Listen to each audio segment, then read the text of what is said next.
Baik, shalom saudara-saudaraku. Kita akan mulai pelajaran kita. Pendalaman Alkitab, Kitab Wahyu. Sekarang kita masuk di Wahyu pasal 12.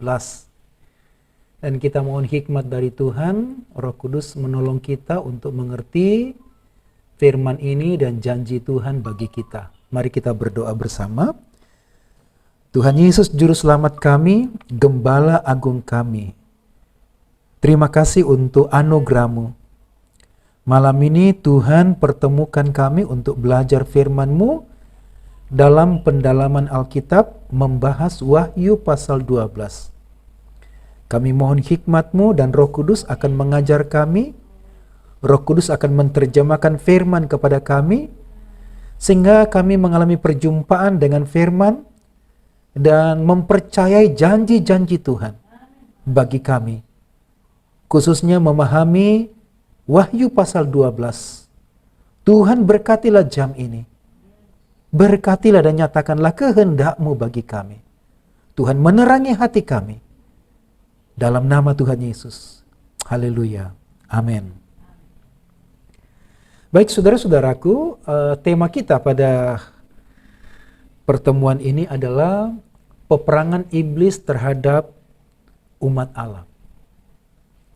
Wahyu pasal 12 mengajar kepada kita bahwa iblis selalu mengejar umat Allah. Iblis memusuhi umat Allah. Dan memang Rasul Paulus berkata bahwa musuh kita adalah iblis. Nah, karena itu ada beberapa ayat akan kita pelajari bersama-sama. Cukup menyita waktu untuk mempelajari bagian ini dan mempercayai yang memilih tafsiran-tafsiran, tapi biarlah hikmat Tuhan memimpin kita untuk mengerti janji Tuhan. Jadi Wahyu pasal 12 ini adalah janji Tuhan. Nah, sekarang kita lihat Wahyu 12 ini posisinya di mana? Kita kembali ke gambar semula. Jadi ini adalah tahapan tribulasi. Memang waktu kita membaca Wahyu, kita menemukan bahwa kalau ditafsirkan secara literal, maka tribulasi ini menurut Daniel pasal 9 berlangsung selama satu masa.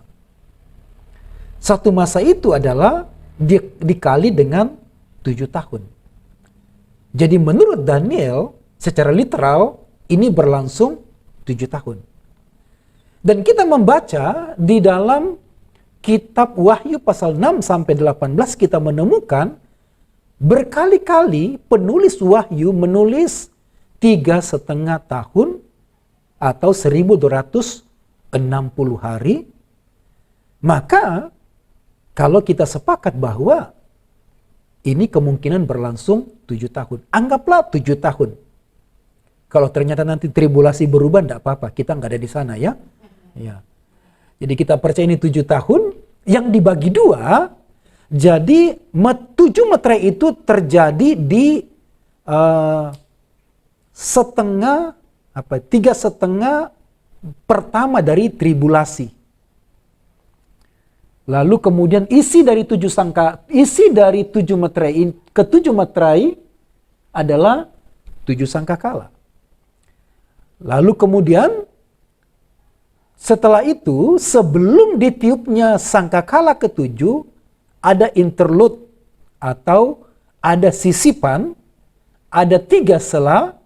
Yang pertama adalah penampakan malaikat di pasal 11, lalu kemudian di pasal 10, lalu kemudian pengukuran bait Allah, dan pasal 11 adalah 2 saksi. Kita sudah mempelajari bagian itu.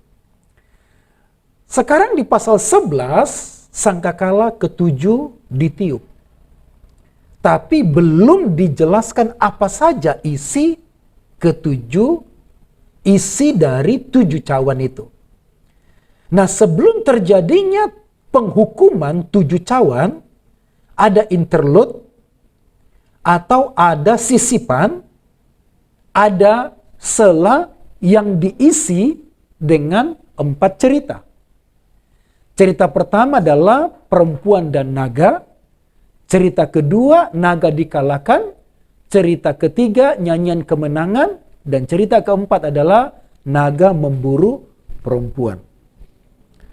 Sepertinya ini adalah mirip dengan cerita mitos. Ada naga.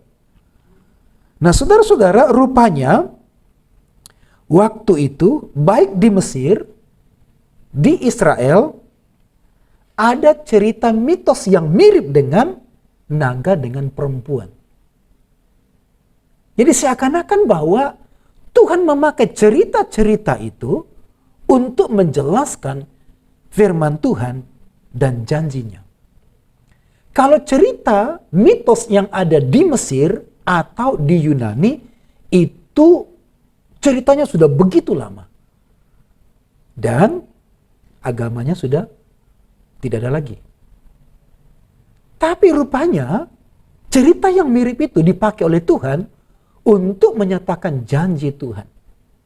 Mungkin juga supaya orang-orang Yunani yang berbudaya Yunani waktu itu dibenangkan dengan cerita ini sehingga mereka mempercayai cerita ini, mereka menerima Yesus sebagai Tuhan dan Juru Selamat.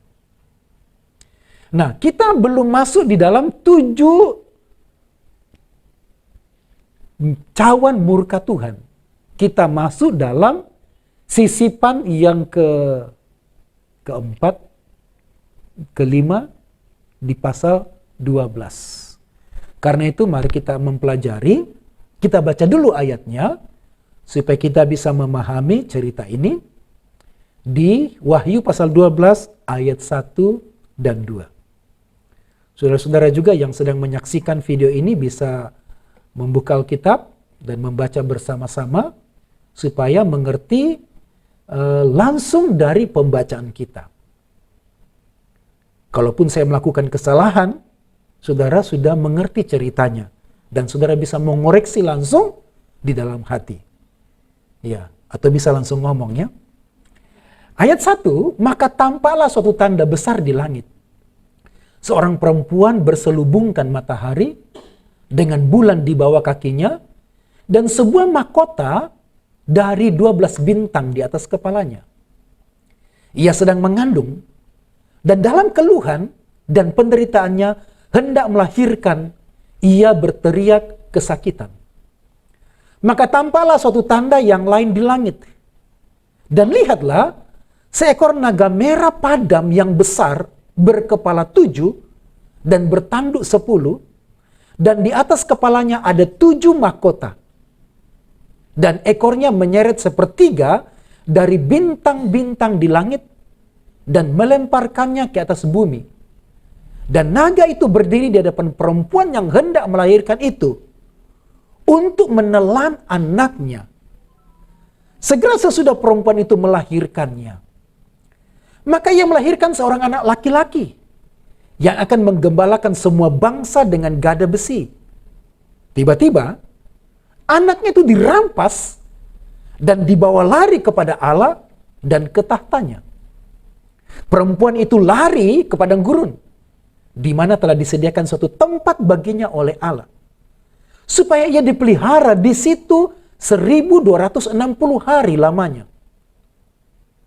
Ya, cukup sampai di situ peperangan yang terjadi di bumi.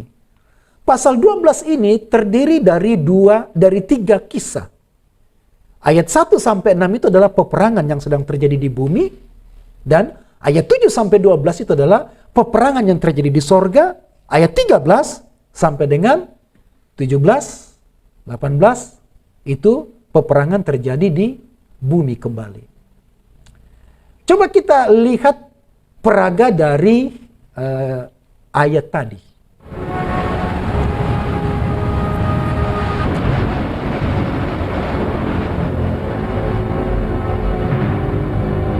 Tidak dimunculkan naganya, ia hanya gambaran saja.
salvation has been won by our God and all authority for his Christ.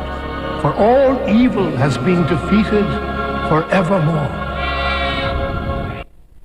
Iya. Bisa menangkap cerita ini ya. Nah, kita masuk di pendahuluan dulu. Ini menarik karena pasal 12 ditaruh setelah sangkakala ketujuh ditiup. Dan sebelum 7 cawan murka Tuhan.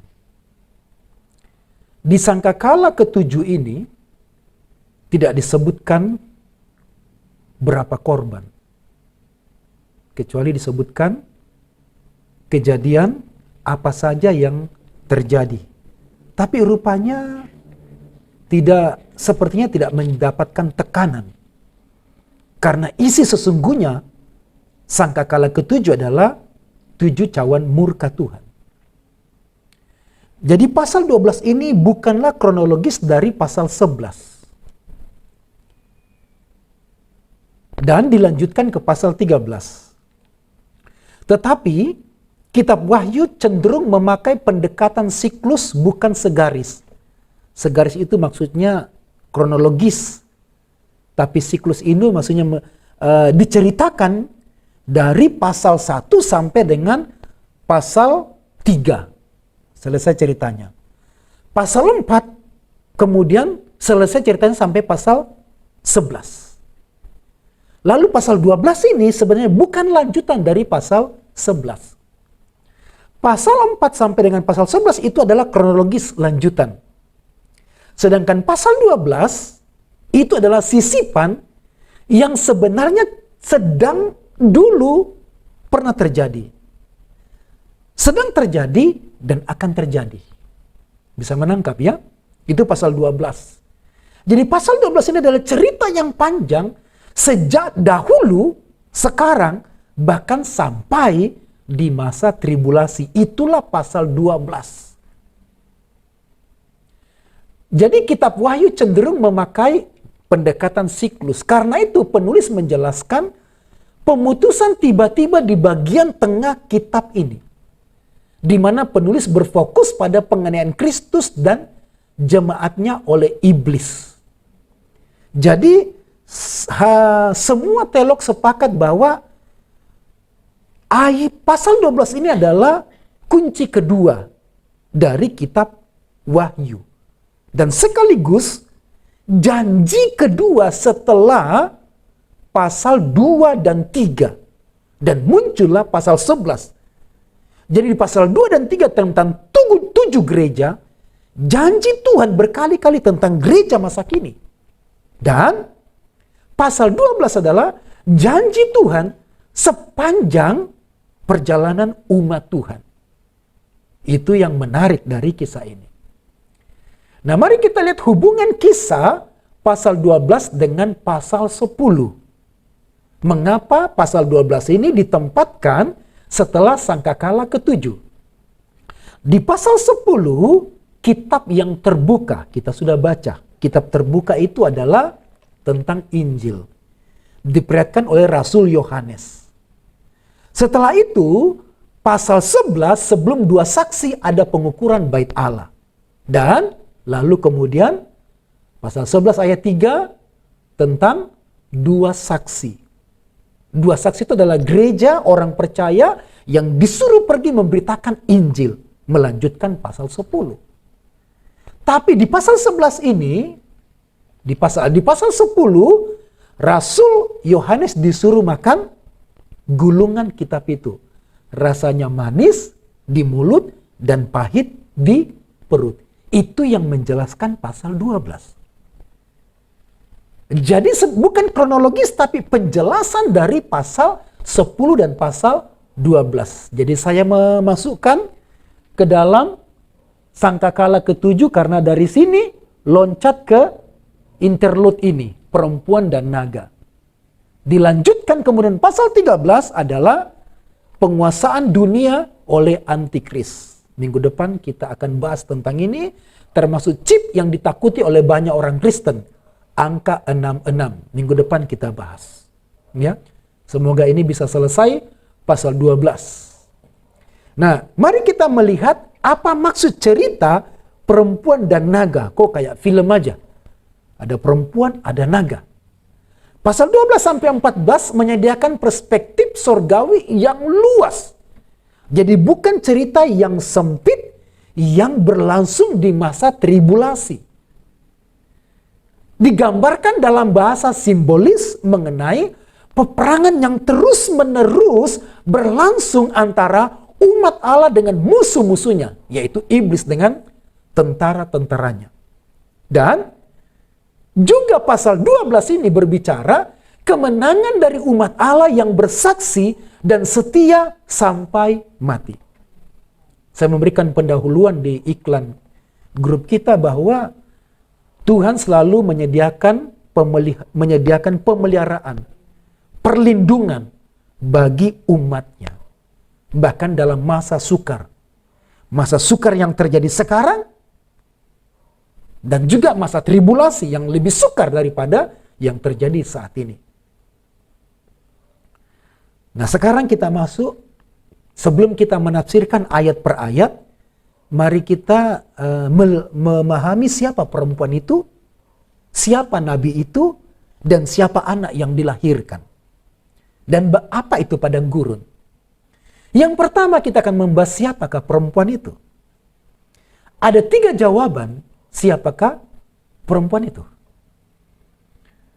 Jawaban yang pertama,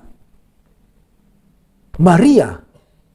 Ibu Maria, wanita itu adalah Ibu Maria. Karena dijelaskan melahirkan Yesus. Jadi siapa anak dilahirkan? Itu adalah Yesus. Tetapi beberapa orang menjelaskan bahwa sebenarnya penafsiran mula-mula, gereja mula-mula tidak pernah menafsirkan kalau ini adalah Ibu Maria. Ada 2 tokoh, Epifanus dengan satu sahabatnya yang memperkenalkan bahwa inilah Ibu Maria waktu tahun 500-an. Tetapi kalau ini perempuan ini adalah Ibu Maria, mengapa Ibu Maria ini umurnya panjang sampai masa tribulasi? Jadi ditolak. Memang gereja Katolik mempercayai adalah Ibu Maria yang melahirkan anak yaitu Yesus. Secara lahirnya memang itu. Tapi di ayat ini ceritanya panjang. Jadi tidak mungkin ini Ibu Maria. Karena Ibu Maria adalah alasannya umurnya singkat. Dan Ibu Maria adalah waktu kitab Wahyu ditulis, Ibu Maria adalah jemaat biasa. Bukanlah orang yang diangkat untuk dikuduskan waktu itu. Jawaban yang kedua, dan banyak yang setuju dengan ini. Siapakah perempuan itu? Israel. Kenapa Israel? Karena jawabannya adalah ini mirip dengan kisah ada matahari, ada bulan, ada bintang. Bukankah ini mirip dengan mimpi dari Yusuf? Semuanya tunduk menyembah kepada Yusuf. Tapi coba kita lihat lagi ayat ini. Matahari bukan tunduk, tapi matahari menyelubungi. Lalu di kaki dari perempuan ini ada bulan. Dan di atas kepalanya itu ada 12 bintang. Dan menurut teolog yang banyak setuju bahwa perempuan itu adalah Israel dengan adanya 12 bintang. 12 bintang itu adalah lambang dari 12 suku Israel. Jadi perempuan ini adalah Israel. Jawaban yang keberapa? Ketiga, perempuan ini Israel oleh karena Israel lah yang melahirkan Mesias. Lalu, jawaban yang ketiga. Dulu saya diajar ini, jawaban yang kedua. Tapi beberapa dosen saya menyetujui, tidak banyak, menyetujui umat Tuhan. Tapi saya mengajar jemaat Tuhan bahwa perempuan ini adalah umat Tuhan. Umat Tuhan itu adalah apakah umat di dalam PL dan juga umat di dalam PB, itulah umat Tuhan. Umat Tuhan yang dimaksud bukanlah gereja. Sekalipun di dalam PB itu adalah gereja. Tapi dalam PL itu juga umat Tuhan. Umat yang percaya kepada Yahweh, itulah umat Tuhan. Dan mereka tidak disebut sebagai gereja. Saya akan memberikan alasan mengapa saya memilih dan beberapa para teolog memilih bahwa perempuan ini adalah umat Tuhan yang melahirkan Mesias. Tapi saya mengajak saudara untuk memikirkan bahwa jangan kita memikirkan secara lahiriah bahwa melahirkan betul-betul lahir dari kandungan. Kalau yang pertama melahirkan betul secara lahiriah, harafiah. Kalau yang kedua juga setuju bahwa ini tidak bicara tentang lahiriah atau harafiah di mana Israel bisa melahirkan Mesias. Dan umat bisa, bagaimana mungkin umat bisa melahirkan Yesus? Jangan pikirkan umat ini adalah gereja di zaman PB. Tapi umat ini adalah, ini alasan saya. Saya akan jelaskan ini dulu untuk masuk ke umat. Berselubungkan matahari dan bulan di bawah kakinya. Matahari dan bulan menurut Kejadian pasal 1, benda penerang. Dia menerangi bumi. Mengapa matahari ada pada bagian kepala dan menyelubungi, lalu pada bagian kaki ada bulan. Bulan memancarkan matahari. Jadi kedua benda ini, baik di atas di bawah, ini berbicara tentang terang dan kemuliaan. Terang dengan kemuliaan. Mengapa ada pada bagian kepala dan pada bagian kaki? Karena orang percaya memiliki sumber terang yang merefleksikan cahaya Allah untuk mengusir kegelapan dunia. Jadi perempuan yang diselubungi dengan matahari dan kaki pada bulan, pada kakinya ada bulan, kehadiran gereja di bumi ini adalah memberi terang dan mengusir kegelapan. Jadi umat Tuhan di zaman PL dan umat Tuhan di zaman PB itu memberi terang. Di mana ada umat Tuhan, maka di situ ada terang. Di mana ada umat Tuhan, di situ ada kemerdekaan, ada pemulihan, ada keselamatan. Ini maksudnya. Jadi ini sebenarnya bukan menafsirkan mimpi Yusuf yang takluk.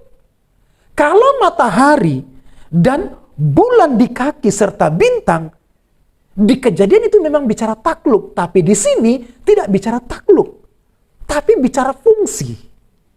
Ya.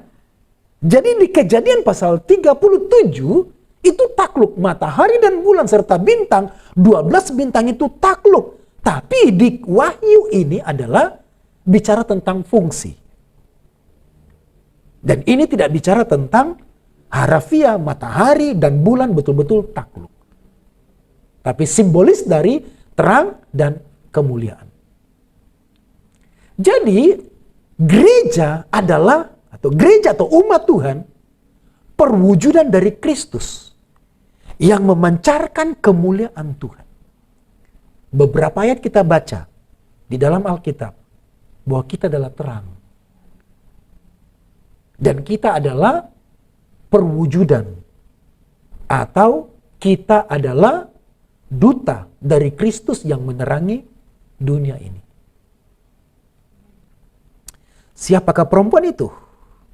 Sebuah mahkota dari 12 bintang di atas kepalanya. Ada sebuah mahkota.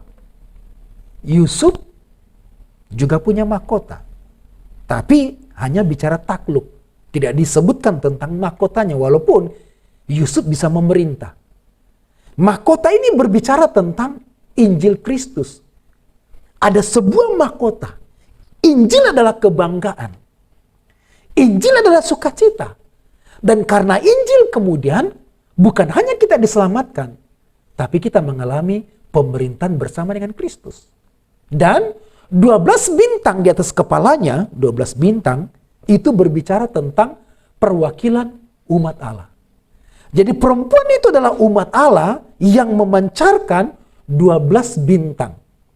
Di Israel, di Perjanjian Lama ada 12 tua-tua, dan di Perjanjian Baru ada 12 rasul. Dan mereka menggambarkan sebagai umat Tuhan. Jadi siapakah perempuan itu? Dialah umat Tuhan. Nah, yang menarik begini, mengapa tiba-tiba muncul kisah perempuan ini? Lebih cepat kita akan membahas ini. Kitab Wahyu menulis ada 2 perempuan. Ada 2 perempuan. Perempuan yang pertama adalah perempuan yang adalah umat Tuhan.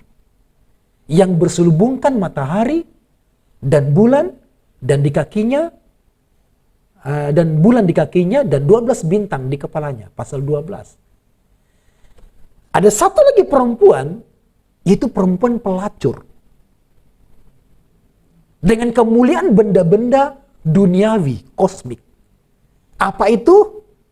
Di pasal 17 ayat 3 dan 4 disebutkan benda-benda kebanggaannya adalah kain ungu, kain kirmisi, emas, permata, mutiara. Kenapa bukan laki-laki? Karena perempuan identik dengan perhiasan. Identik dengan perhiasan. Jadi, tapi ternyata 1 Petrus berkata kecantikan wanita bukan terletak pada perhiasan atau berkepang rambutnya. Nah, ada 2 perempuan. Mengapa saya memilih perempuan ini adalah umat Tuhan? Karena penulis Wahyu sedang membandingkan 2 perempuan ini. Perempuan yang pertama umat Tuhan di pasal 12, dan perempuan yang kedua adalah perempuan pelacur. Siapa perempuan pelacur? Nanti. Siapa umat Tuhan itu dan siapa pelacur itu? Lalu yang kedua, perempuan di pasal 12 ini dianiaya di bumi. Sementara perempuan di pasal 17 ini penuh pesta pora di bumi. Penuh pesta pora di bumi. Lalu, atau mari kita baca ayat itu ya. Kita baca di pasal 17 ya. Wahyu pasal 17 ayat 3 dan 4. Rupanya saya tidak menyertakan ayatnya di sini. Wahyu pasal 17 ayat 3 dan 4. Saudara-saudaraku memperhatikan di sana, saya bacakan. Dalam roh aku dibawanya ke padang gurun, dan aku melihat seorang perempuan duduk di atas seekor binatang yang merah ungu, yang penuh tertulis dengan nama-nama hujat. Binatang itu mempunyai 7 kepala dan 10 tanduk. 7 kepala dan 10 tanduk. Kalau perempuan yang tadi, 1 saja kepalanya, tapi tidak punya tanduk, tapi punya bintang. Ayat 4, dan perempuan itu memakai kain ungu dan kain kirmisi yang dihiasi dengan emas, permata, dan mutiara, dan di tangannya ada suatu cawan emas penuh dengan segala kekejian dan kenajisan percabulan. Dan seterusnya. Penuh dengan pesta pora. Jadi, kalau ini adalah umat Tuhan dan di perjanjian baru ini disebut gereja, bukankah gereja dianiaya? Walaupun juga Israel dianiaya. Lalu di sini ibu ini penuh dengan perempuan ini penuh dengan pesta pora di bumi. Coba kita lihat lagi. Yang ketiga, siapakah perempuan itu? Perempuan yang pertama di pasal 11 diberi simbol sebagai bait Allah dan kota suci. Tapi perempuan pelacur itu disebut kota besar atau Babel. Kota besar atau Babel. Yang keempat, perempuan itu disebut dengan diulang lagi. Perempuan itu adalah mempelai Kristus. Kira-kira siapa mempelai Kristus? Gereja. Umat Tuhan. Lalu yang keempat di sebelahnya saya adalah perempuan itu adalah musuh dan pembenci Allah. Yang kelima adalah perempuan itu dimuliakan di sorga, dan perempuan yang kedua dibinasakan. Jadi coba perhatikan di pasal 12 tiba-tiba muncul perempuan. Lalu ceritanya perempuan berlanjut sampai masa tribulasi, bahkan sampai di pasal 21 ketika Yerusalem baru turun. Dan muncullah perempuan yang dimuliakan, yang sudah melahirkan. Siapakah perempuan itu? Itulah umat Tuhan yang sudah diselamatkan. Jadi mengapa saya memilih siapakah perempuan itu sebagai umat Tuhan? Karena konteksnya, ceritanya yang tidak hanya sampai pasal 12, tapi berlanjut sampai pasal 21. Nanti bisa dibaca bagian ini di rumah. Oke, bisa paham ya? Perempuan itu adalah orang percaya. Lalu, mengapa orang percaya umat Tuhan kok bisa melahirkan Yesus? Karena ini janji. Jadi orang percaya sejak PL sampai PB dijanjikan Injil. Jadi Yesus ada karena ada orang yang dijanjikan Injil, dijanjikan keselamatan. Nanti kita bahas lagi itu. Sekarang siapakah naga itu? Saya nggak tahu apakah naga gambarnya seperti ini, atau naga itu ular biasa yang tidak harus gendut. Ya, tapi ini naga buatan orang Eropa. Kalau naga yang ada di film-film Chinese itu ular, lalu sayapnya kecil. Kok bisa terbang ya? Nah, ini ayat gendutnya. Siapakah naga itu? Naga itu, ya, karena ini 1, 2, 3, 4, 5, 6, 7. 7 kepalanya, 7 mahkota, dan 10 tanduk. Siapakah naga itu? Naga itu adalah iblis.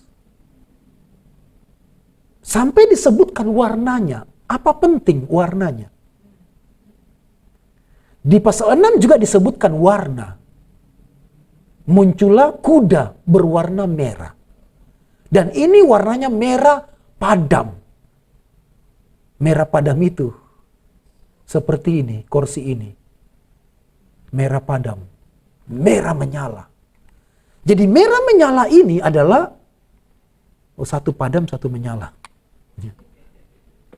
Merah padam ini adalah tentang kemarahan. Yang kedua tentang peperangan. Jadi ini menggambarkan mengapa naga merah padam adalah iblis, digambarkan seperti naga merah padam. Kemarahannya terhadap Tuhan, terhadap gereja, dan perjanjian, peperangan terhadap umat Tuhan setiap saat. Jadi sejak iblis diusir di sorga. Jadi ini ceritanya dimulai di sorga, pasal 12. Sejak iblis diusir di sorga, kemarahan itu tidak pernah padam. Makanya iblis tidak bisa bertobat. Apakah iblis tidak tahu Yesus jadi juru selamat? Apakah iblis tidak tahu janji tentang Injil dan keselamatan? Dia tahu. Tapi dia tidak bisa bertobat. Tidak bisa percaya. Dia penuh dengan kemarahan dan peperangan atas umat Tuhan. Lalu, gambaran selanjutnya adalah berkepala 7 dan bertanduk 10 dan 7 mahkota. Berkepala 7. Jadi coba kita jelaskan, apakah betul-betul ini naganya berkepala 7, lalu bertanduk 10, dan ada 7 kekuasaan. Banyak penafsir menafsirkan bahwa ini berbicara tentang 10 kerajaan dunia yang sedang bersatu. Dan 10 kerajaan ini kemudian diperintah oleh 7 kepala, 7 pemerintahan. Berarti ada 3 kerajaan yang beberapa melebur. Contoh misalnya Skotlandia atau Irlandia bisa bergabung dengan Inggris. Katanya ini masuk salah satu. Jadi kalau itu gabung berarti sudah 3.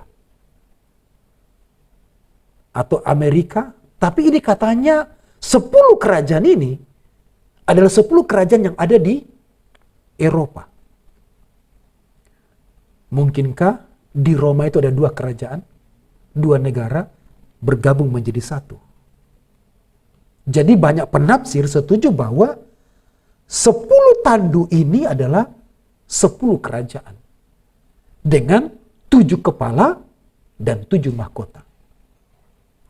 Tapi mari kita mempelajari lebih lanjut. Ini berbicara 10 tanduk. Ini berbicara tentang kekuasaan iblis. Berkepala 7, jadi jangan menafsirkan ini seperti betul-betul binatang yang muncul seperti naga dengan 10 kepalanya. Muncul seperti ini. Tapi ini adalah simbolis. Berkepala 7 itu artinya lengkap.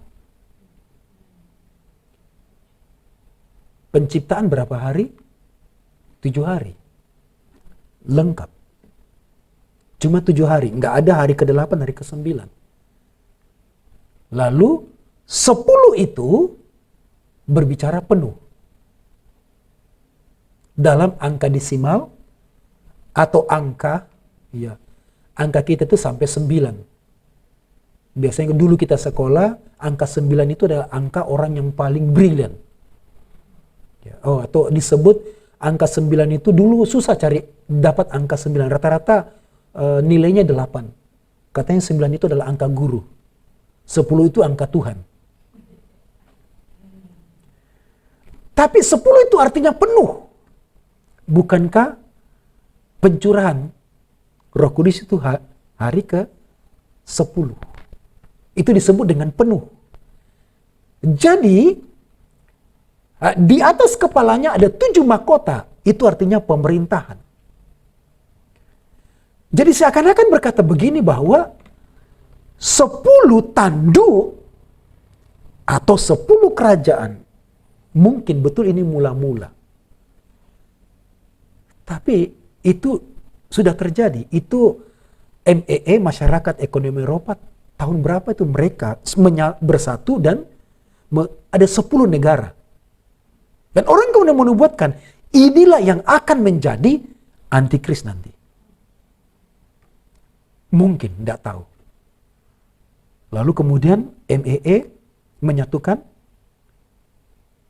mata uang mereka.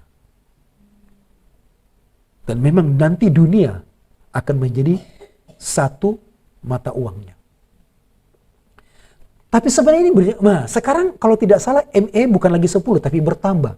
Nah, bagaimana kalau bertambah terus sementara Alkitab berkata 10? Jadi kalau lebih daripada 10 harusnya bukan. Jadi jangan ditafsirkan seperti harafiah, betul-betul 10 negara. Ini maksudnya bahwa ini kekuasaan penuh. Jadi nanti antikris yang dikuasai oleh iblis akan menguasai dunia penuh atas semua kerajaan. Atas semua kerajaan. Atas semua kerajaan. Bukankah iblis berkata waktu pencobaan ketiga di Matius pasal 4. Iblis memperlihatkan semua kekayaan dunia dan kemegahan kerajaan dunia. Nah, coba perhatikan ayat ini, kekuasaan iblis. Hal ini menunjukkan mengapa 7:10, hal ini menunjukkan totalitas iblis menaklukkan dunia. Sehingga iblis disebut sebagai penguasa dunia. Bisa saja bahwa antikris itu dimulai dari Eropa nanti. Hampir semua penafsir berkata dari Eropa, bukan dari Amerika.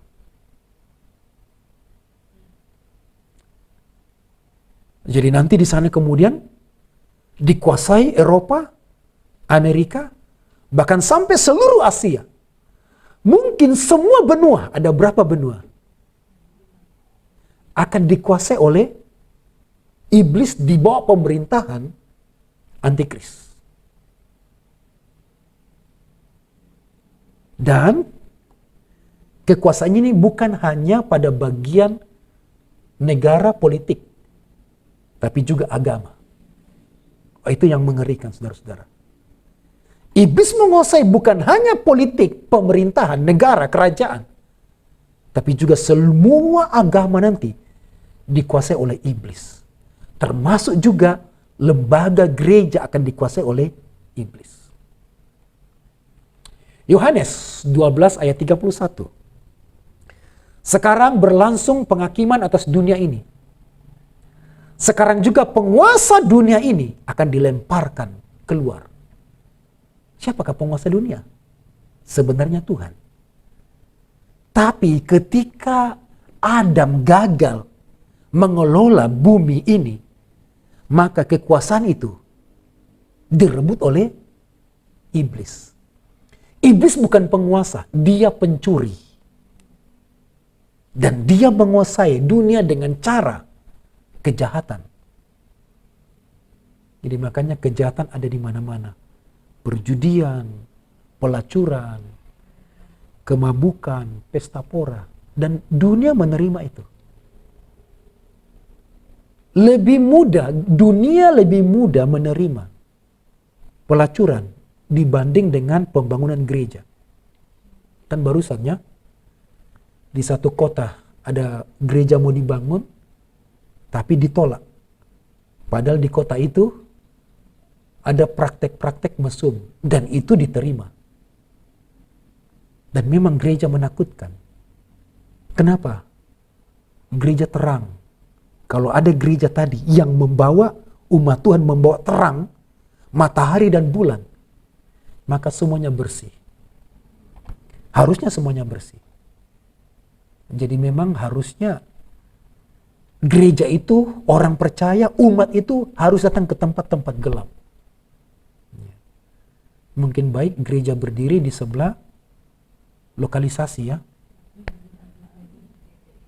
supaya bisa menjangkau di sana. Jangan sebaliknya. Yohanes 14 ayat 30. Tidak banyak lagi aku berkata-kata dengan kamu, kata Tuhan Yesus. Sebab penguasa dunia ini datang dan ia tidak berkuasa sedikit pun atas diriku. Jadi betul iblis adalah penguasa dunia. Dia bukan hanya penguasa dalam arti bahwa dia berkuasa atas kejahatan. Tapi juga dia menguasai semua pemerintahan dunia. Lengkap penuh. Bagian yang kelima. Naga menguasai dunia melalui pemerintahan global, gerakan politik, dan konsep filsafat. Filsafat ini. Jadi kalau kita menyelesaikan pasal 12, minggu depan kita bahas pasal 13, kita akan masuk filsafatnya iblis adalah 666. Itu bukan angka harafiah, literal. Seperti ditakuti oleh banyak orang. Seperti dulu kan ada Kalau kita beli buku itu kan ini ada barcode-nya. Dan dijumlahkan angkanya 666. Pinter-pinter orang Kristen, tapi mereka bodoh. Semua ditafsirkan barcode-nya. Lah sekarang kita masuk semua pakai barcode. KTP kita juga, ya semua barcode. HP kita ada juga untuk scan barcode. Jadi konsep filsafat. Filsafat itu bicara tentang pengajaran. Berbicara tentang kepercayaan. Dan berbicara tentang agama. Semua dikuasai oleh antikris. Di bawah pengaruh oleh iblis sebagai naga yang merah padam. Penuh kemarahan dan peperangan. Sehingga di pasal 13, kemarahan peperangan ini, semua orang yang tidak punya tanda 666 itu tidak boleh berjual atau berbelanja. Sekarang kita tinggalkan siapa naga itu, kita sudah mengerti siapa perempuan, siapa naga. Mari kita lanjutkan cerita ini di ayat 2. Perempuan itu sedang mengandung dan dalam keluhan dan penderitaannya hendak melahirkan, ia berteriak kesakitan. Memang gak ada orang yang melahirkan sambil tertawa. Apalagi senyum-senyum dalam kesakitan. Dan orang yang melahirkan, orang yang percaya, dia mengalami kesakitan, penganiayaan waktu dia percaya Yesus. Tapi waktu dia percaya Yesus, ada sukacita yang besar. Dan itulah melahirkan Yesus. Maka, ayat 5. Ia melahirkan seorang anak laki-laki. Dalam bahasa Indonesia ditulis huruf besar anak. Karena menafsirkan ini adalah Yesus. Karena ada keterangan setelah anak laki-laki, ya, bukan anak perempuan, bukan anak, tapi anak laki-laki. Yang akan menggembalakan semua bangsa dengan gada besi. Tiba-tiba, anak itu dirampas dan dibawa lari kepada Allah dan ke tahtanya. Jadi sekali lagi, jangan menafsirkan bagian ini dengan literal atau harafiah. Melahirkan anak laki-laki menggembalakan semua bangsa. Nah, mari kita membahas ayat 2 ini. Kedatangan Yesus di dunia karena janji Tuhan untuk keselamatan. Mengapa saya memilih bahwa ini adalah umat Tuhan? Karena Tuhan menjanjikan Injil keselamatan bagi semua orang percaya. Jadi semua orang percaya di PL, di PB,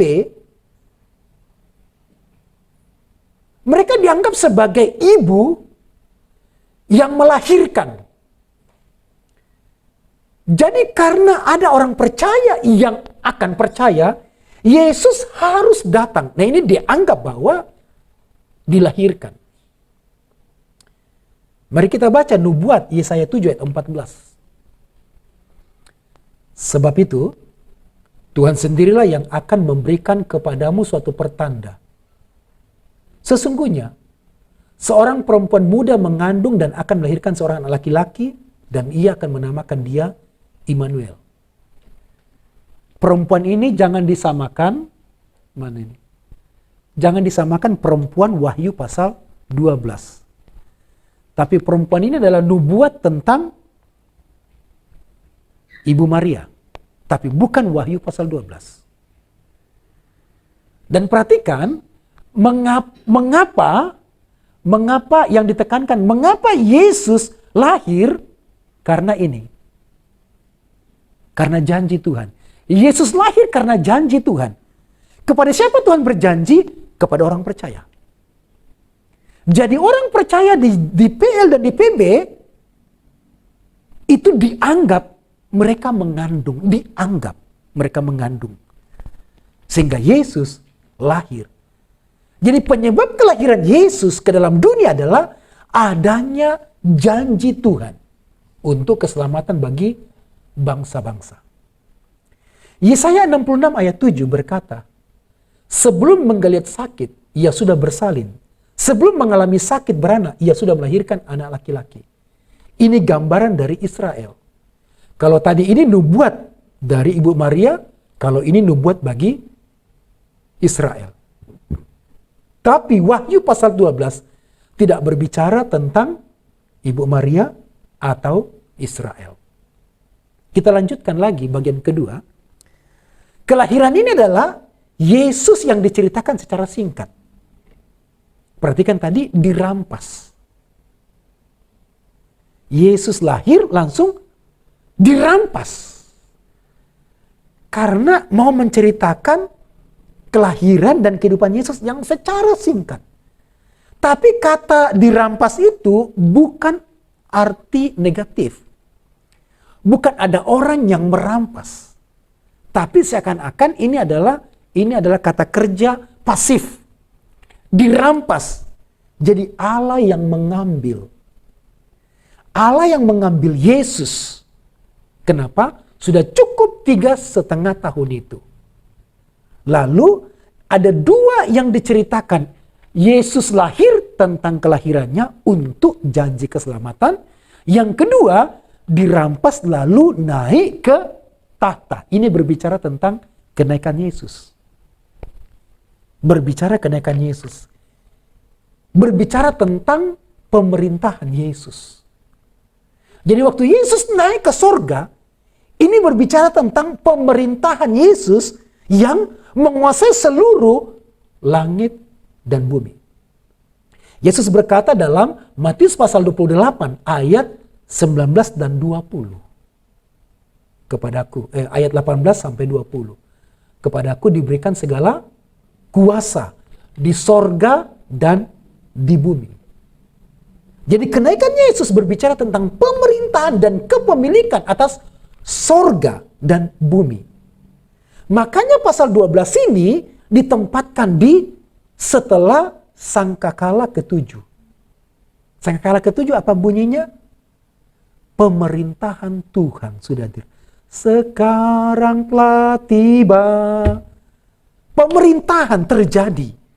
Jadi waktu Yesus naik ke surga, pemerintahan Tuhan sudah terjadi. Bukan lagi iblis yang menguasai bumi ini, dunia ini. Tetapi Yesus.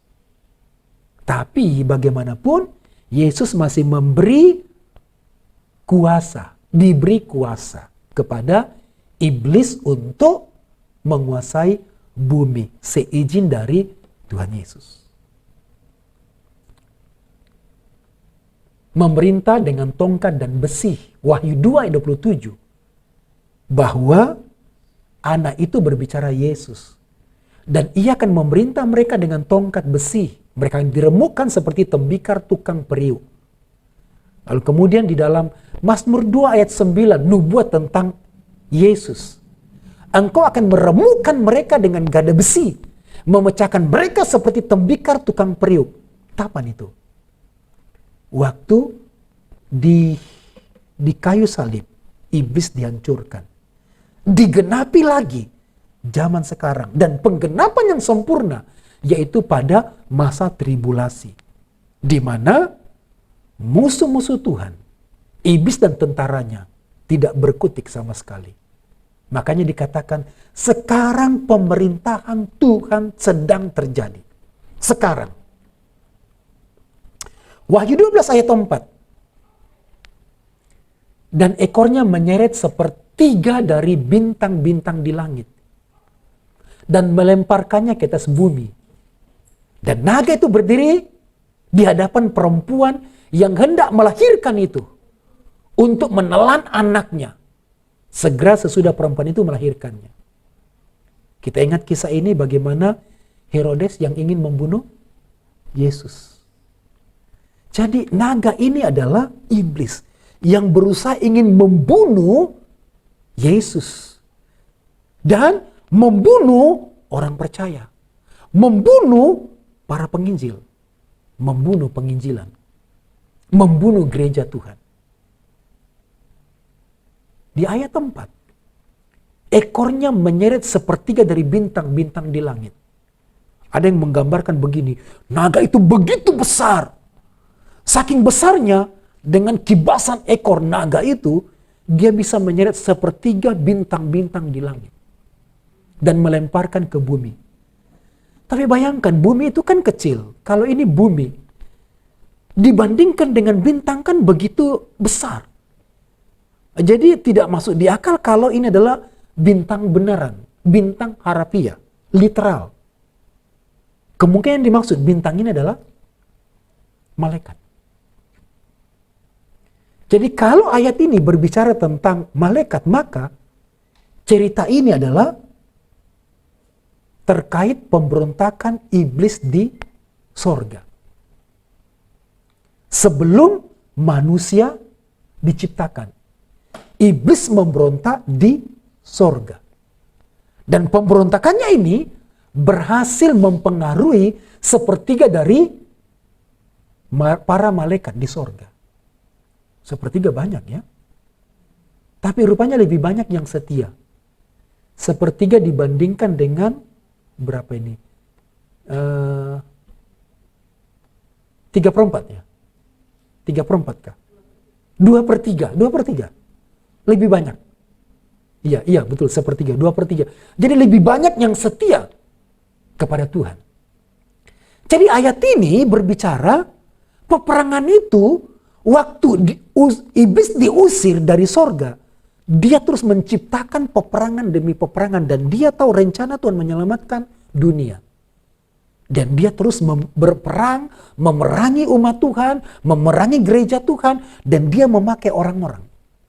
Tapi Paulus berkata bahwa musuh kita bukanlah darah, ya, dan bukan juga, ya, bukan darah dan juga bukan daging, bukan manusia, tapi roh-roh jahat di udara. Iblis dilemparkan ke bumi. Kapan ini kejadiannya? Bukan nanti. Ada yang menafsirkan kisah ini adalah nubuat akan terjadi. Bukan. Ya. Kita lanjutkan. Jadi ayat ini menceritakan pemberontakan iblis di sorga di masa lalu. Kemungkinan ini bukan bintang yang dimaksud secara harafiah, tetapi malaikat. Jadi iblis berhasil mempengaruhi sepertiga dari malaikat-malaikat yang ada di sorga. Sepertiga. Tapi lumayan banyak. Itu pun sepertiga dibagi dua. Sebagian diikat di jurang maut dan sebagian dilepaskan untuk menggoda, mengganggu manusia. Dan macam-macam pekerjaan tentara-tentara iblis.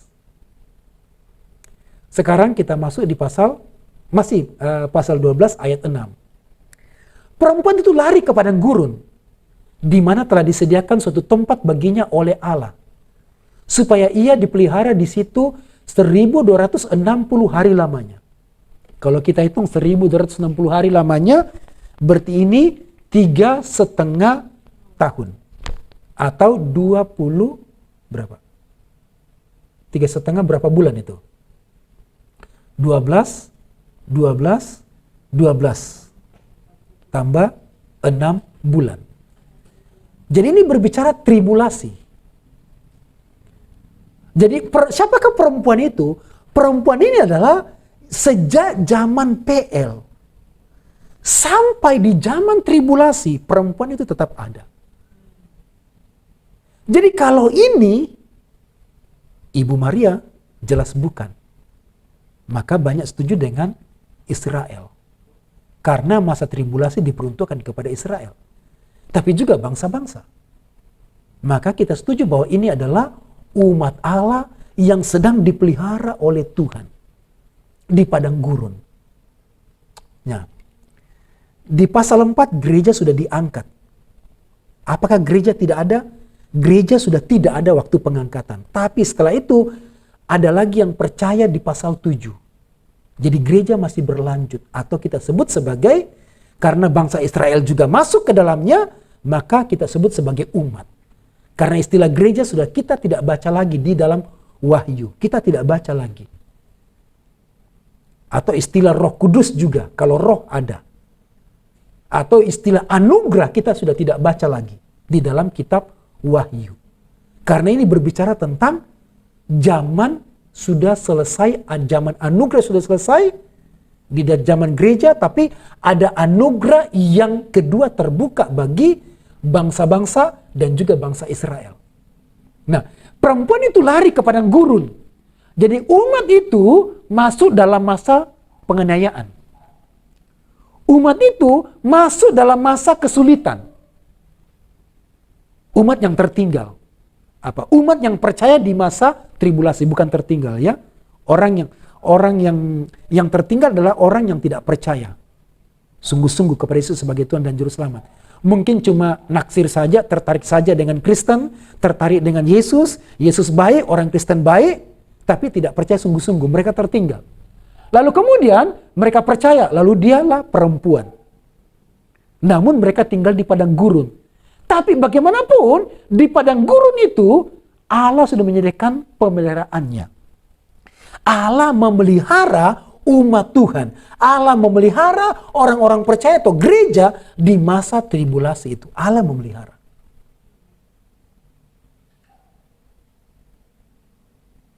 Mungkin gereja masih bisa dianiaya. Tapi bukankah Tuhan berjanji ketika sangkakala yang keberapa dicurahkan, dilepaskanlah bintang-bintang di bawah jurang maut sampai menutupi matahari, dan itu memberikan bisul-bisul, borok-borok, menyengat manusia sampai susah mati. Tapi Tuhan berkata, 144.000 saksiku tidak boleh disentuh. Tuhan pelihara. Saudara-saudara, saya dikuatkan dengan ini, bahwa kalau zaman tribulasi saja Tuhan sanggup memelihara kita, orang percaya di sana, apalagi sekarang. Di masa yang susah ini, di masa yang COVID atau pasca COVID atau masa endemi ini, Tuhan sanggup memelihara kita. Masih ada beberapa jemaat Tuhan yang sulit pekerjaan. Kalaupun bekerja, penghasilan tidak seberapa. Tetapi ayat ini, Wahyu 12 ayat 6, perempuan itu lari ke padang gurun. Nanti saya jelaskan apa itu padang gurun. Tapi untuk saat ini kesulitan, keterbatasan. Di mana telah disediakan suatu tempat baginya. Di mana? Di padang gurun. Rupanya di padang gurun itu ada satu tempat bagaimana Tuhan memelihara. Tuhan tidak perlu didikte. Kadang-kadang kita di masa ini kita berdoa, Tuhan, apakah Engkau tidak bisa memeliharaku? Kalau di masa tribulasi saja Tuhan begitu ajaib memelihara umatnya, yang jelas-jelas kata kasih karunia sudah tidak ada lagi dalam kitab Wahyu. Apalagi sekarang, masa kasih karunia. Masa Tuhan tidak bisa pelihara kita. Tuhan sanggup memelihara kita. Tuhan sanggup untuk menjamin hidup kita. Sekalipun memang Tuhan masih mengizinkan penganiayaan. Masih. Orang percaya masih dibunuh di sini. Orang percaya masih dihakimi di sini. Orang percaya masih ditolak di sini. Tetapi Tuhan memelihara mereka. Kan di pasal 13, orang percaya nggak boleh belanja. Loh, mati dong mereka. Tapi Tuhan hebat memelihara. Jadi Tuhan tidak perlu didikte karena Tuhan sudah punya planning bagaimana Dia memelihara kita. Tuhan tak perlu diberitahu, Tuhan saya mau buat ini, buat ini, buat ini. Tuhan ya, semua mimpi kita, rencana kita bawa kepada Tuhan dan Dia akan memelihara kita. Apakah menggunakan rencana kita? Tapi yang jelas bahwa rencana kita harus masuk ke dalam rencana Tuhan. 1260 hari ini bicara tentang masa tribulasi. Jadi Tuhan memelihara kita. Sekarang mari kita bahas apa itu padang gurun. Padang gurun adalah tempat yang kering dan sulit. Pasti. Kalau banyak pohon di sana itu pasti bukan padang gurun. Itu mungkin kebun atau hutan. Padang gurun adalah tempat yang terbatas. Padang gurun adalah pergumulan. Dan terakhir, padang gurun itu adalah tempat tinggal sementara. Kalaupun di padang gurun sementara, bagaimana bangsa Israel diceritakan juga sementara. Mari kita lihat padang gurun. Yang kedua, gambaran padang gurun ini adalah lukisan dari bangsa Israel yang di padang gurun. Ulangan pasal 8 ayat 2-4. Bangsa Israel dipimpin keluar dari Mesir menuju tanah perjanjian. Tapi Tuhan izinkan masuk ke padang gurun. Dan Tuhan memelihara bangsa Israel 40 tahun lamanya di padang gurun. Tuhan memberikan makanan melalui manna. Katakanlah waktu itu ada 2 juta orang Israel keluar dari tanah Mesir. Mari kita hitung 2 juta orang makan tiap hari. Kita makan satu hari berapa kilo beras satu orang? Berapa gram? Berapa gram? Kalau kaleng kecil itu berapa orang bisa makan? 4 orang kah? Kalau 1 kilo itu berapa orang bisa makan? 8 orang. 1 kilo. 1 kali makan. Berarti kalau 1 hari 3 kilo ada berapa? Ya? 8 orang yang bisa makan 1 kilo. Kalau 3 kilo berarti 24 kali 3 ya, 8 kali 3, 24. Jadi 3 kilo ada 24 orang makan. Itu 1 hari. 3 kilo. Kalau setahun berapa itu? Sebulan jadinya 3 kilo kali dengan 30 maka 90 kilo. 90 kilo. Itu untuk 24 orang. Bagaimana dengan 2 juta orang? Berapa ton setiap hari? Kira-kira kalau Tuhan panen, dari mana Tuhan ambil manna itu? Itulah sebabnya orang Israel menyebutnya manna. Manna itu artinya apa namanya? Manna itu artinya apa namanya? Jadi ketika tanya apa namanya? Apa namanya? Apa ini? Apa namanya? Jadi mereka tanya balik, apa namanya? Itu bukan gandum, itu bukan beras, itu bukan roti. Lalu beberapa orang menyelidiki, oh ini seperti ada getah yang tumbuh di tanaman. Ada yang bagaimana caranya mereka menemukan? Katanya getah itu bisa dimakan. Nah sekarang, kumpulkan getah berapa ton per hari. Dan Tuhan begitu hebat. Setiap pagi Tuhan menyediakan. Kalau di zaman itu nggak ada panen. Dan mereka nggak ada panen, nggak ada mengusahakan. Wah, saya ingat dulu waktu kami harus cari padi. Kami tidak punya tanah, nggak punya sawah. Jadi kami keluar cari padi seperti Rut ke ladang-ladang orang, ke sawah orang, itu yang kami lakukan. Yang dibuang itu kita kumpulkan lagi, kita ayak dan mendapatkan padi atau gabah. Bisa mendapatkan 1 hari, puji Tuhan, bisa 10 kilo. Oh puji Tuhan, bisa 20 kilo. Tapi Tuhan ajaib memelihara. Sekarang kita lihat Elia. 1 Raja-Raja pasal 19, di mana Elia ketakutan karena ancaman dari Ratu Isabel. Dia masuk ke padang gurun Berseba dan pengen mati. Lalu Tuhan memberikan makanan di sana, di padang gurun. Yesus, Matius pasal 4, dia dicobai oleh iblis. Di padang gurun dia berpuasa. Dan 3 kali pencobaan di 3 tempat. Tapi Tuhan tetap memelihara. Yohanes Pembaptis juga tinggal di padang gurun. Tetapi Tuhan memelihara juga Yohanes Pembaptis. Jadi padang gurun adalah gambaran dari kesulitan. Dari pergumulan. Tapi dari tempat sementara. Tapi sekalipun itu sulit dan sementara, Tuhan sanggup memelihara orang percaya. Amin. Orang percaya. Bukan semua orang. Orang yang ragu-ragu, orang yang khawatir, tidak bisa terpelihara. Hanya orang percaya yang bisa terpelihara. Karena Tuhan akan datang apakah dia menemukan iman di bumi. Pengajarannya, saudara-saudaraku, ada dua. Yang pertama, gambaran kebergantungan mutlak kepada Tuhan. Jadi mengapa padang gurun? Supaya umat Tuhan bergantung mutlak kepada Tuhan di padang gurun. Apalagi yang kita harapkan di padang gurun?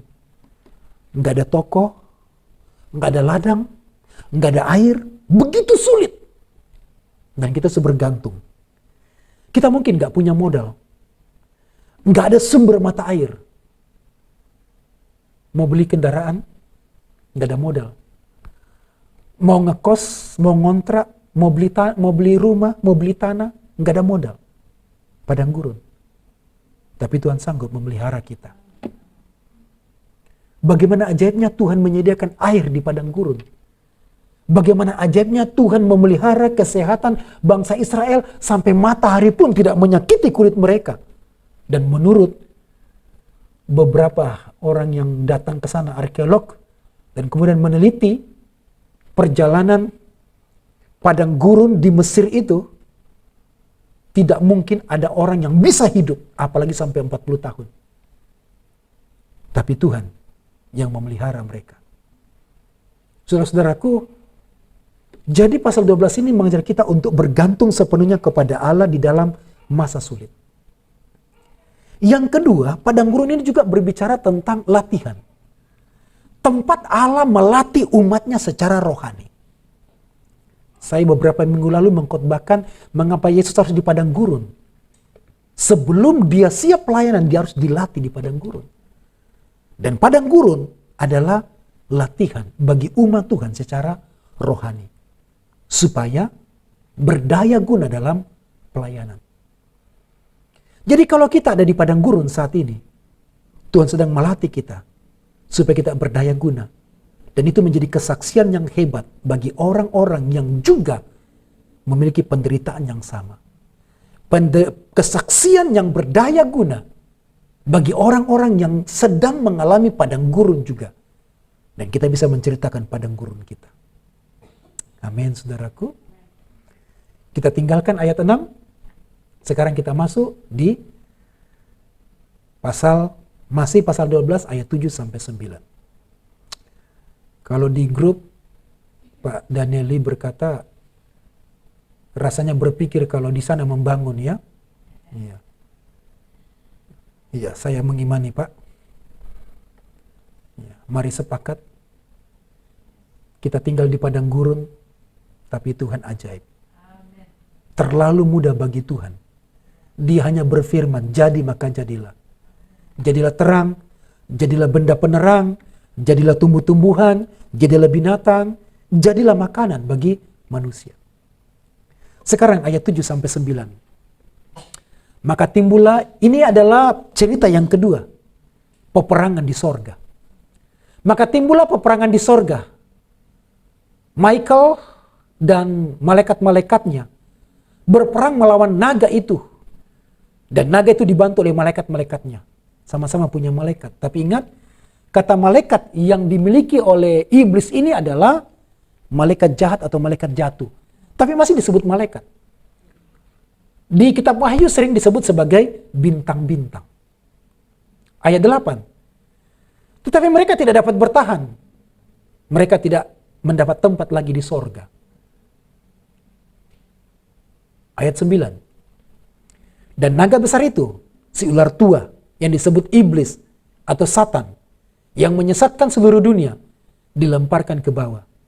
Ia dilemparkan ke bumi bersama-sama dengan malaikat-malaikatnya.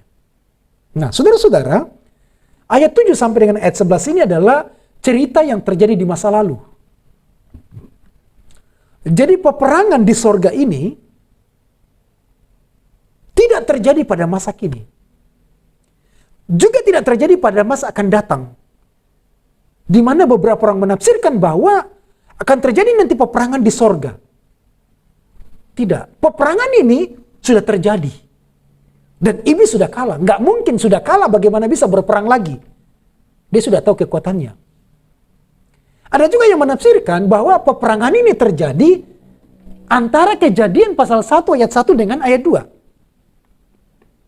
Jadi Kejadian 1 ayat 1 dengan ayat 2 itu ada celah yang panjang sekali, yang lama. Teologi, ilmu pengetahuan mengajarkan begini. Bumi ini diciptakan miliaran tahun yang lalu. Tapi waktu kita baca Alkitab, enggak miliaran tahun. Ilmu pengetahuan mengajarkan bahwa dulu sudah ada makhluk hidup sebelum manusia. Ada agama sana juga yang percaya bahwa sebelum manusia sudah ada makhluk yang tinggal di bumi, termasuk jin-jin. Saudara ngerti aja lah yang dimaksud. Sampai di YouTube ada itu ya, makhluk-makhluk yang tinggal di bumi sebelum manusia ada. Ya. Yang jelas bahwa ya, ada juga percaya, ilmu pengetahuan mengatakan bahwa dulu bumi ini subur dan tidak ada benua Antartika dan Arktik. Kenapa ada benua Antartika dan Arktik? Karena miliaran tahun yang lalu komet itu datang dan masuk ke bumi sehingga menyebabkan terjadi ledakan di bumi ini sehingga bumi menjadi dingin. Banyak orang percaya, dunia percaya itu. Maka ada teolog yang menerjemahkan bahwa Kejadian 1 ayat 1 dan ayat 2 itu cerita yang begitu ada ruang yang cukup lama, dan disinilah terjadi peperangan antara iblis dengan malaikatnya, dengan Michael dengan malaikat-malaikat di sorga.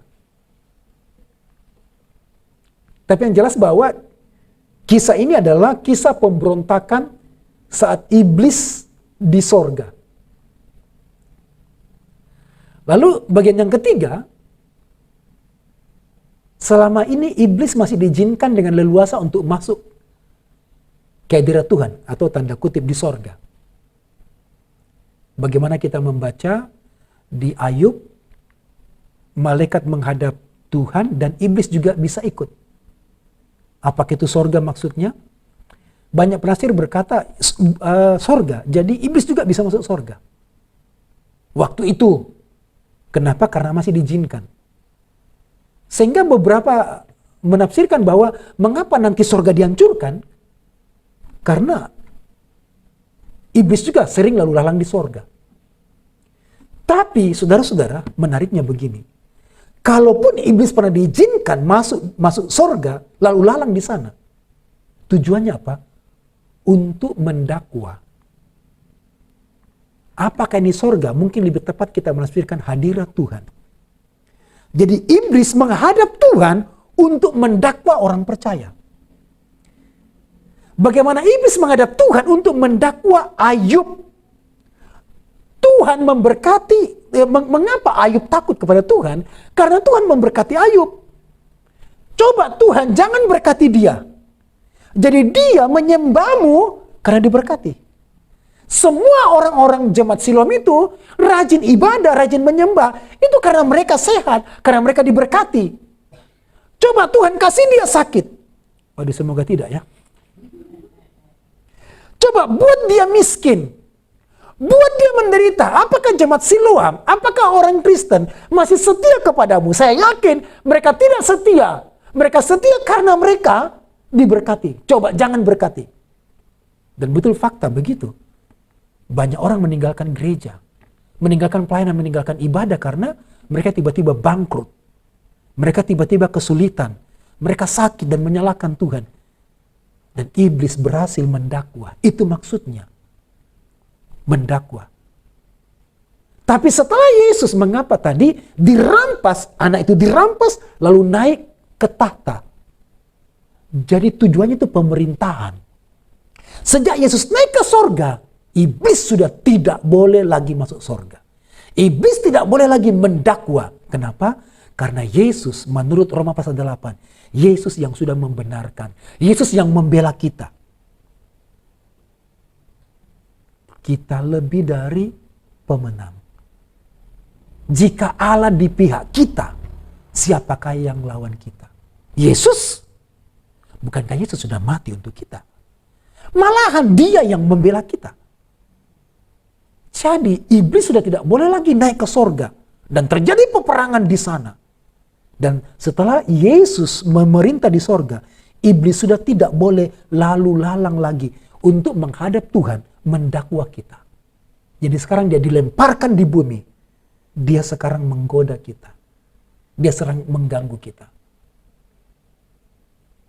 Tapi bagaimanapun, saudara-saudaraku, ayat ini berkata, Tuhan selalu menang. Dan Tuhan memberikan kemenangan kepada umatnya. Terjadi peperangan dan iblis sudah tidak boleh lagi naik. Artinya bahwa tidak boleh mendakwa lagi orang percaya. Terimalah pembenaran Tuhan. Masih ada orang percaya yang menyalahkan diri, yang menghakimi diri sendiri. Dan merasa tidak layak. Padahal Yesus sudah mati menebus dosa kita. Ini yang keempat. Tetapi setelah Yesus naik ke sorga, iblis sudah tidak diizinkan masuk ke sorga karena tujuannya iblis mendakwa kita. Yesus sudah membela kita, sudah tidak boleh lagi.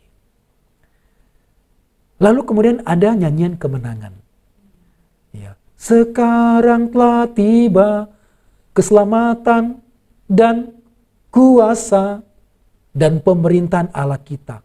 Dan kekuasaan dia yang diurapinya karena telah dilemparkan ke bawah pendakwa saudara-saudara kita. Yang mendakwa mereka siang dan malam di hadapan Allah kita.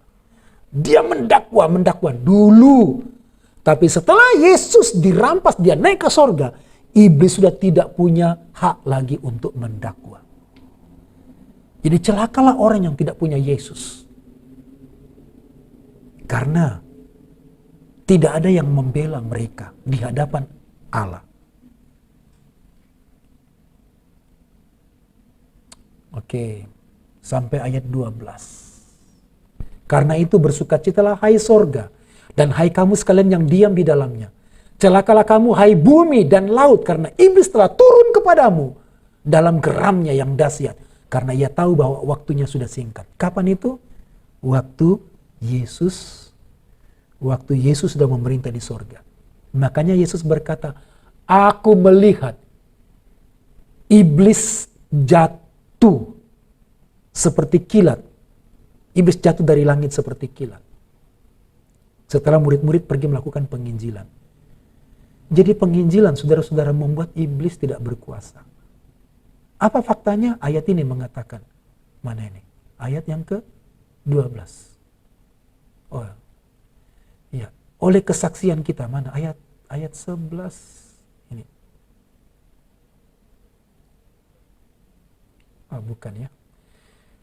Pemerintahan saudara-saudara kita mendakwa kita siang dan malam. Ayat 11 bukan. Ya. Oh iya, ayat 11. Dan mereka, siapa mereka? Siapa mereka? Bukan malaikat. Coba baca lagi di ayat 10. Aku mendengar suara yang nyaring di sorga berkata, sekarang telah tiba keselamatan dan kuasa dan pemerintahan Allah kita. Dan kekuasaan dia yang diurapinya. Karena telah dilemparkan ke bawah pendakwa saudara-saudara kita. Yang mendakwa mereka. Siapa mereka? Saudara-saudara kita. Siang dan malam di hadapan Allah. Lalu ayat 11 siapa mereka? Saudara-saudara kita. Siapa saudara-saudara kita? Orang percaya. Jadi mereka ini adalah orang-orang percaya yang mengalahkan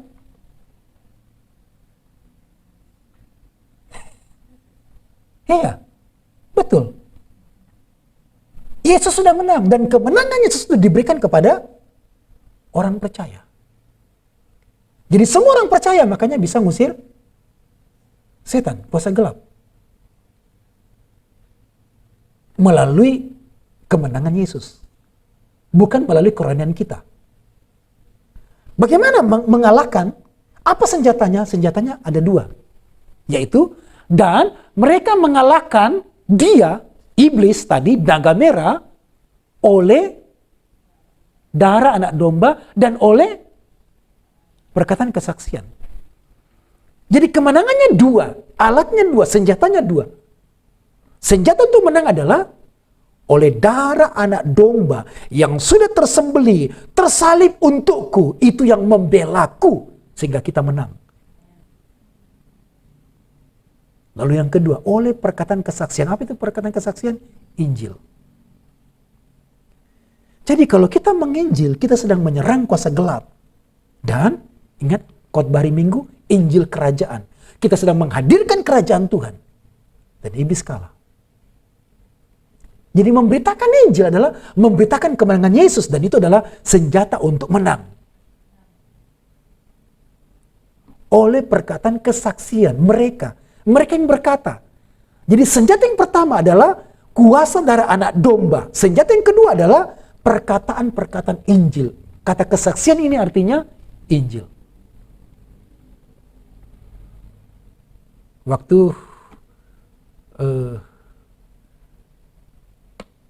orang kaya mati,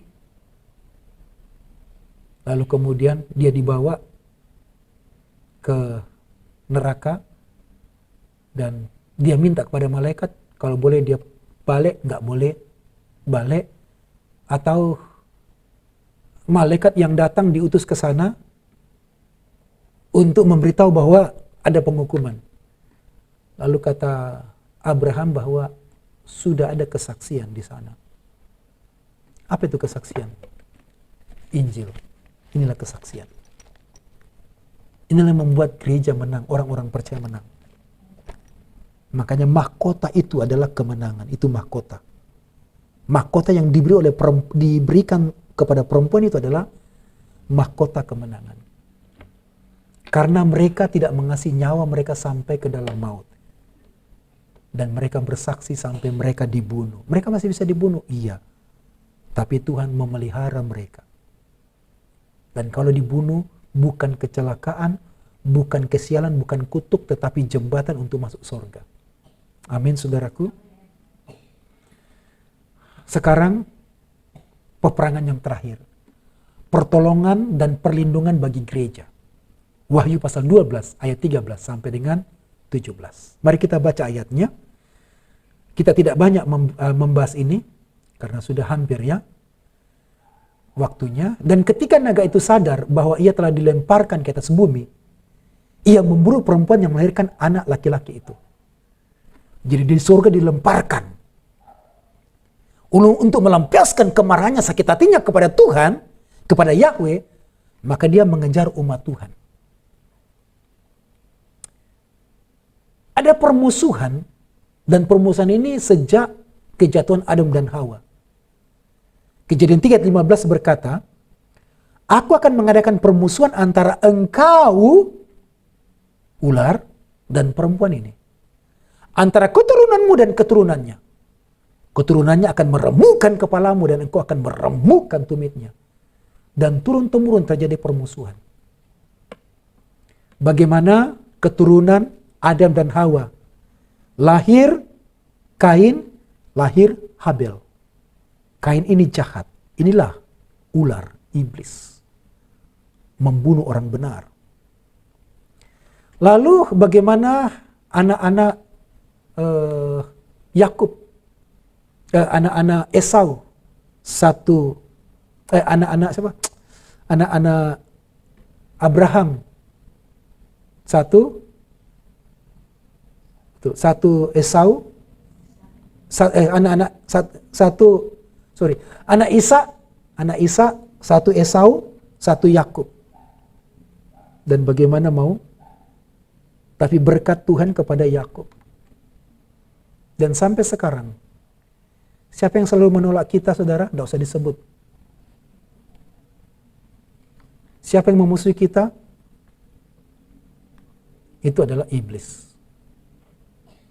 Itu keturunan iblis. Jadi wajar saudara-saudara, di mana-mana tempat orang percaya ditolak.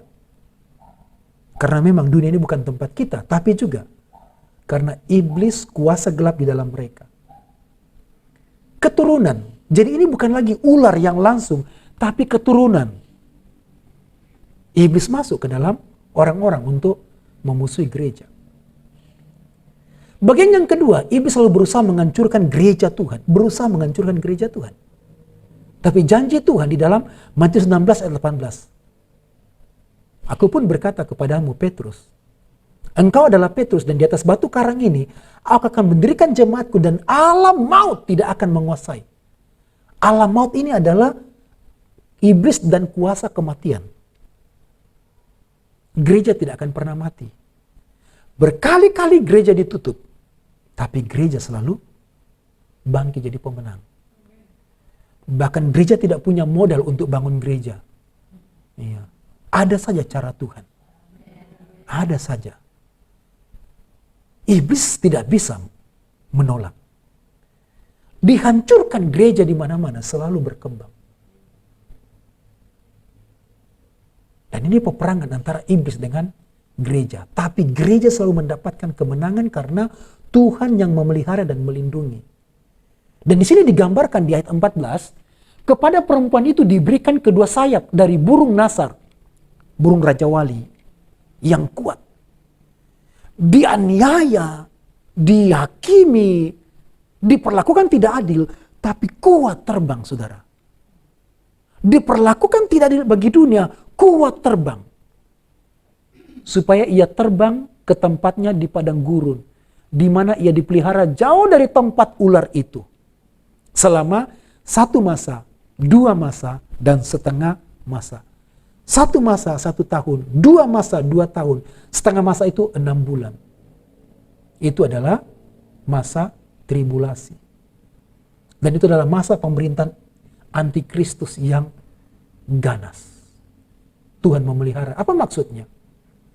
Dalam masa tribulasi, dalam masa kesusahan, Allah tetap setia memelihara, melindungi umatnya. Amin. Bahkan 144.000 terpelihara oleh Tula.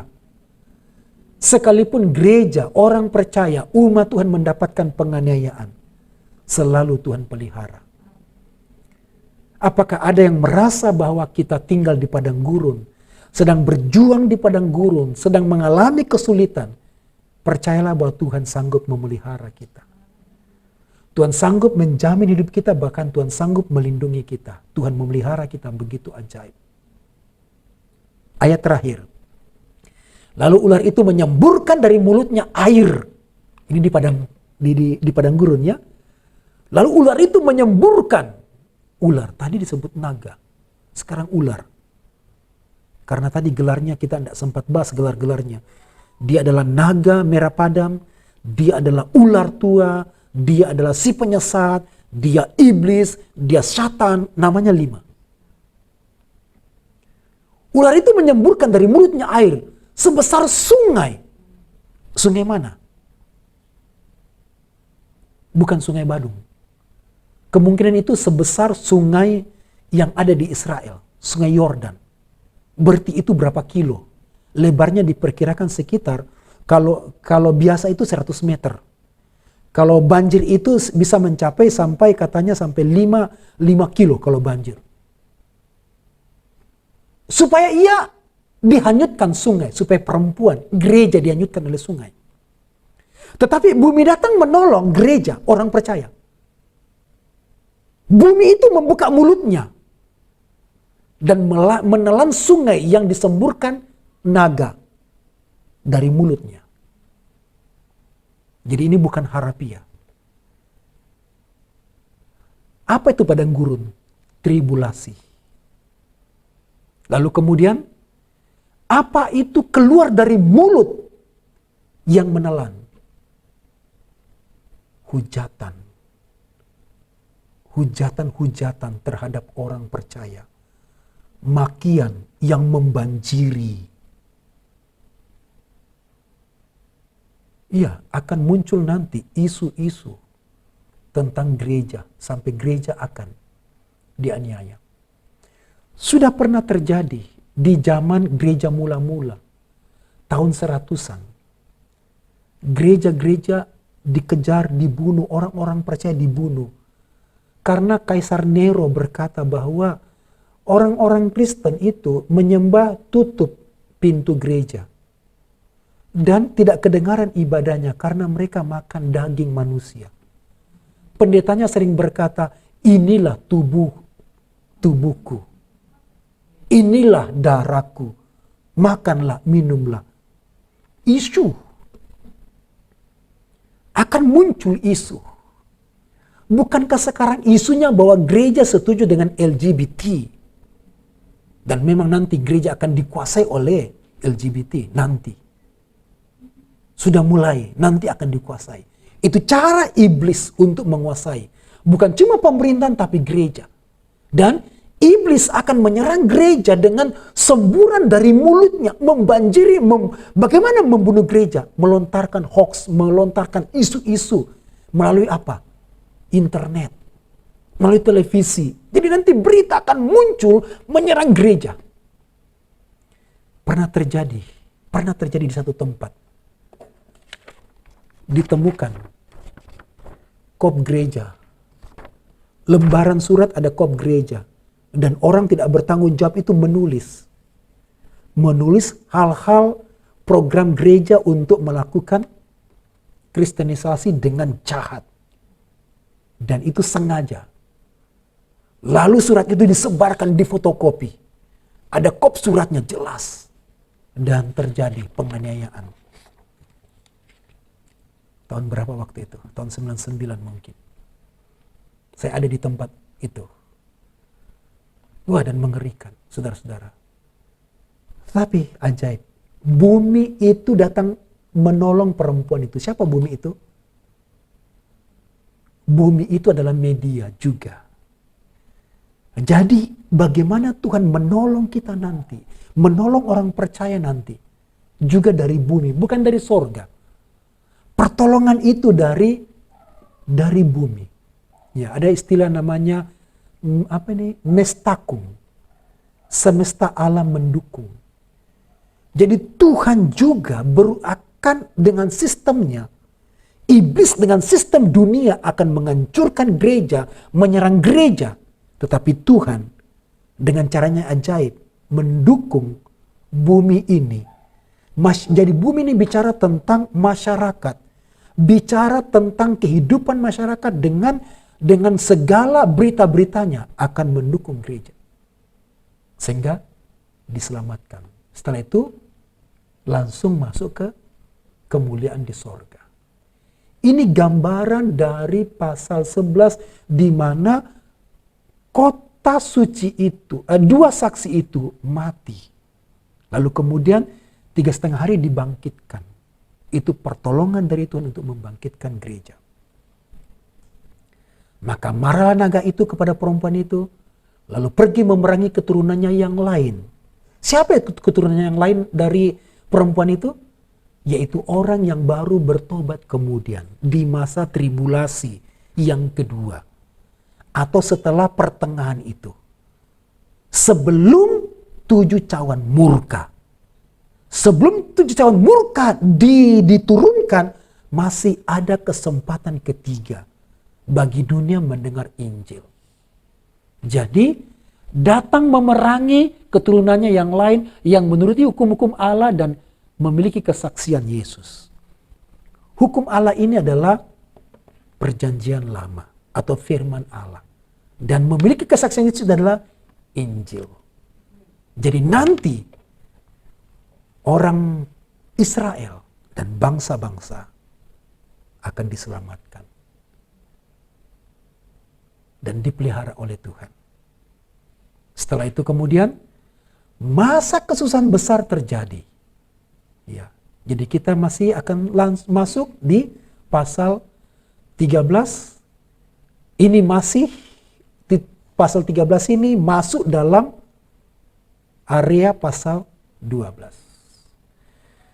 Baik, saudara-saudara, kita akan mengakhiri ini sebelum kita masuk dalam tanya jawab.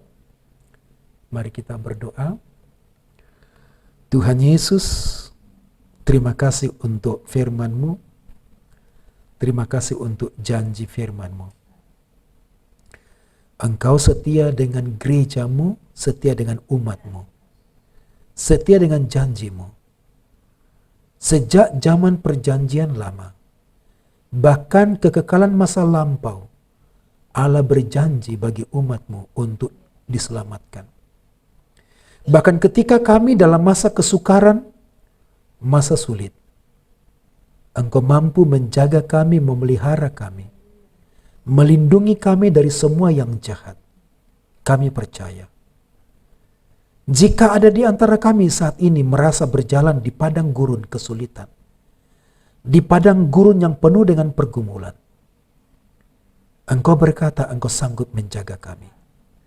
Engkau akan memberikan kepada kami sayap burung nasar untuk terbang ke padang gurun yang Tuhan siapkan, di mana Tuhan akan memelihara kami secara ajaib. Seperti Tuhan memelihara bangsa Israel, seperti Tuhan memelihara Elia, bahkan 7.000 orang yang Tuhan selamatkan mendukung pelayanan Elia. Seperti Tuhan menjaga dan memberkati Yesus waktu menjadi manusia. Seperti Tuhan menjaga memberkati Yohanes Pembaptis.